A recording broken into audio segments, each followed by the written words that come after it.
का पण मामा तू तर लग्नाला गेला होतास का? अन मामी नाही आली ना, तू एकटाच तर आलास का? चुलीत जाऊ दे भाषा दिला. आज माझा पक्का दिमाग खराब आहे. हे तू जाय लवकरच दिमाग खराब होते का बापा? बरोबर आहे ना का भाषा? सोयऱ्या धैर्यात माही काही इज्जत आहे का नाही? हो आहे तर मला माहीतच आहे का, पण आता तुले कोण का म्हणलं का? माझ्या सासऱ्यानं मला चिकट जवाय म्हणलं का? अरे बापरे. बघा भाषा, मी पोराला चांगले कपडे घेतलो, बायकोला 10,000ची साडी घेतलो, सासऱ्याला तो जब्बर कोट घेतलो का? तोच मला चिकट जवाय म्हणते. बघा पण तुला कायले चिकट जवाई म्हणलं का मामा? बघा मी चांगला मांडव वारणीचा बकरा कापत होतो का भाषा?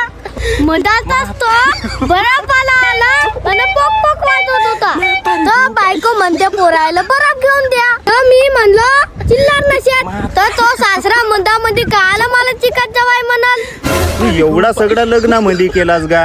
अन तो खरीच काहलं तुला चिकट जवाई म्हणल? माझा झाला दिमाग खराब भाषा. अबे मी म्हणलं एवढं त्या विकत घेतो ना आलू मारून. अन मामीनं टेसगी मारलं अन ते आलीच नाही, तर मग का करशील का मामा? ओ साला, आता भांगडच आहे आणि आता बायको भेटणे मुश्किल आहे. जातो मी भाषा. अबा कोटी का मामा? बायकोला आणावला. म्हातारी हो बाई. कैसे कैसे लोग रहते हैं यार यहाँ पे.